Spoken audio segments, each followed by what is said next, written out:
Jennifer Arcuri, who is definitely not a close pole dancing friend of Boris. And definitely there is no conflict of interest at all in anything that Boris ever did with her companies, ever.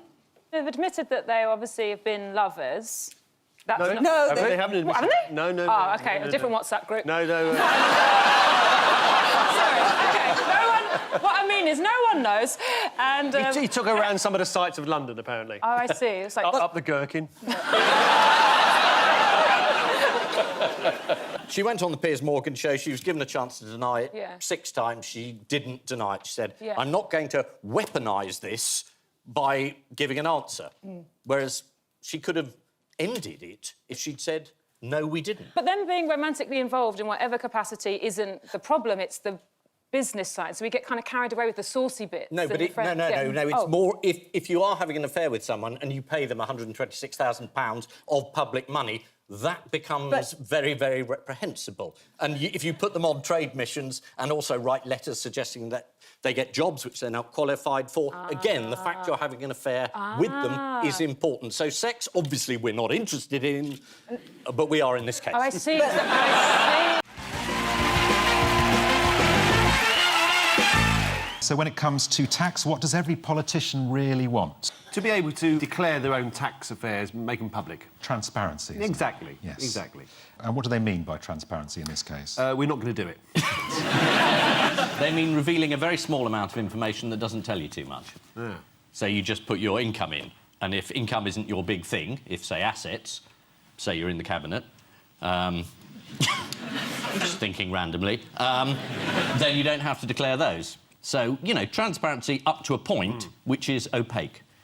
That makes a lot of sense, yes. Yes, according to The Guardian, there is an agreement between Cameron and Osborne that all senior ministers should be transparent. Let's hope... Let's hope they don't mean Eric Pickles. Yuck. According to The Express, Cameron is relaxed about revealing his income tax returns. According to The Telegraph, George Osborne says he hasn't set his face against it. Which face does he use when he sets his face against it? Does he use this face? Or this face? Or this face? So why is it all kicking off now? What started this rumpus? It's Ken Livingstone. That's right. It was discovered that Ken had said that people who avoid tax are rich bastards who shouldn't be allowed to vote. And then it turned out that he pays a lot of his earnings into a company and pays not tax at 40%, but corporate tax at 21%. And a lot of people irresponsibly thought he's avoiding tax. What a bastard. Then there was a fight between him and Boris. In a radio station, in a lift. What did he call him, though? Did he call him a lying wanker? No, I'm afraid it was the F word. Lying wanker?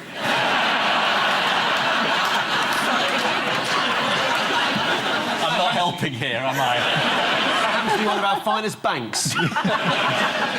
You're very close. Boris screamed into Ken's face, "You're a liar." Presumably a phrase Boris picked up from his wife.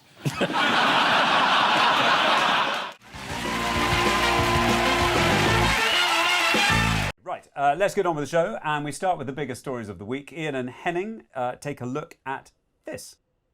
That's Matt Hancock literally in hot water, trying to wash his hands of it. That's an emergency flight from Turkey, possibly bringing equipment to there. They're just testing. Yeah, there is the doc from earlier. Yeah, this is the growing criticism of the government's handling of the coronavirus crisis. It looks like the Prime Minister Boris Johnson's still convalescing, unable to attend important meetings. So no change there then, Ian. No, I mean, that was the shock news at the weekend, that he'd missed 5 of these important Cobra meetings and had been too concerned with, Brexit and reshuffling the cabinet and his impending marriage. I mean, he did have a lot on in February, and so there wasn't really time to organise the country in the face of this pandemic. So, yeah, that hasn't gone so well. No, I think no one can complain because, I mean, he didn't get voted in because of his diligence. So no one can be that surprised. I mean, yeah, OK, you can say, OK, the Premiership so far has been unmitigated disaster. What did people expect? So you're blaming the public, Henning. That's always makes you popular. Although there was one crucial decision he was involved in back in March, which was to keep Britain out of talks with the EU to bulk buy protective gear at the beginning of the crisis. That's according to the most senior Foreign Office civil servant, Sir Simon MacDonald, who told us Commons Select Committee this was not a communication error, it was a political decision. Although later he admitted that he'd made the claim inadvertently and wrongly. So a communication error of his very own. What is going on, Emma? What's happening? Well, it's quite an odd thing that after something goes out like that, you can make the claim inadvertently. Were you actually wrong? I don't know. It now just looks quite odd that he said with full confidence to a select committee one thing and then afterwards it wasn't the case. But the thing that they've been very lucky about with that particular situation is no one who signed up to it on time has yet to receive a containment. So what they can now say is, well, look, it didn't make any difference anyway. Do you not think that everybody's been just looking at old episodes of Yes Minister, in which in the first 5 minutes the civil servant says something that's clearly true, and then the minister tells him that it isn't true after all, and then he remembers that it isn't true at all? And I love the idea that it's, was this a political decision? We could ask him now. Was the fact that you said the opposite straight afterwards, was that a political decision? Michael Gove's performance was fantastic because he's essentially being asked, is the Prime Minister trustworthy? And Gove has spent the last couple of years telling us he isn't. That's why he ran against him. So he had to sit there and say, I can't imagine why any of this would be believed. Well, we can. Health Secretary Matt Hancock has also been criticised for failing to provide essential equipment for NHS staff. He responded by saying, I would love to be able to wave a magic wand and have PPE fall from the sky in large quantities.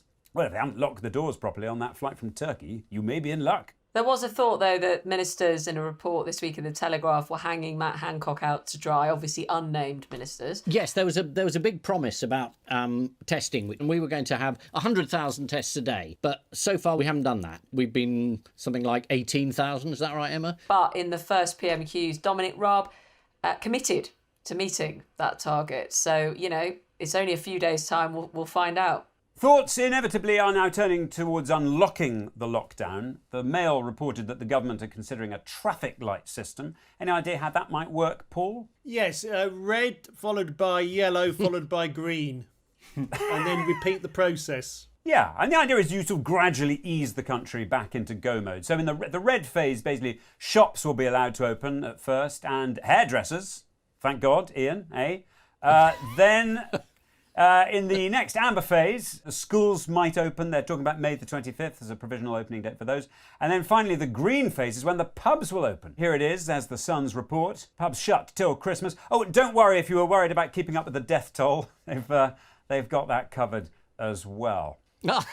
He's been charged with lying, hasn't he? Yes. With falsifying, with the big bus with the figure outside that was something like 320 billion pounds a week goes through Europe or something like that. So we'll have to be careful, they'll cut this out, and I don't want anyone to spoil the fun of thinking Boris is going to go to jail for life. So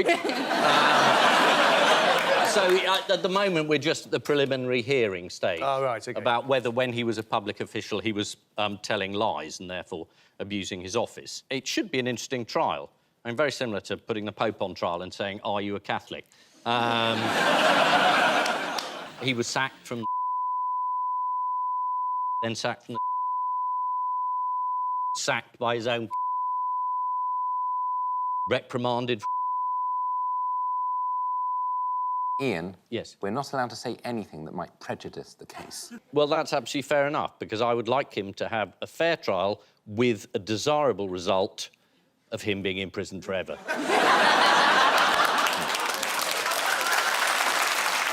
Without wishing to prejudice the outcome of the case? No, because we mustn't do that. I'm not saying he's guilty. Would you like to see Boris Johnson? Let's deal with your arguments. One of them is on the side of this bus. We sent 350 million to Europe. We don't, and you know we don't. No, we don't. You know we don't. No, Admit that figure is grotesquely misleading at best. I won't. The true figure is 161 million, correct? No, the true figure is 350 million. In net terms, the real figure is 161. If you take out the abatement and the money that comes back, the UK money that comes back via Brussels, the figure is obviously lower. Matt Lucas is so good. How did David Cameron vote on the high-speed rail bill's second reading? Well, he's all for it, isn't he? He didn't turn up. Oh, he didn't turn up? No. He didn't actually turn up. He was on a train. It was late. Well... He didn't bother, even though he lives just across the road. Apparently he was having a date night, and Nick was really looking forward to it, so he... Mayor of London, Boris Johnson, is a supporter of the high-speed rail link, but how did he sensitively answer those voicing environmental concerns? He said it's absolute bollocks. All these environmentalists, they don't care about butterflies and trees. All they care about is their house prices. Do you know what? If Boris Johnson was like a woman or a poor person, they wouldn't get away with the things that he says. But because he was, like, well-educated and posh, I think people think... Is there a problem coming here? No, but I think... No, but we wouldn't get away with it. But people assume that his stupidity is deliberate because he's been so well-educated. He basically said that trees were stupid and that they didn't need to be saved because there are no trees in this country older than 200 years old. Why is he so anti-tree? He hates trees. They all hate They all think the environment is, like, for pussies, don't they, and girls and stuff. No, they do. It's all money. Who's They they? make me sick. Oh, you lot.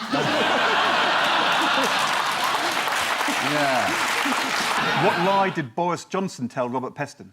Was this the 350 million again? Linked? On the NHS? Linked. Did he say it would be Oh, reconsidered?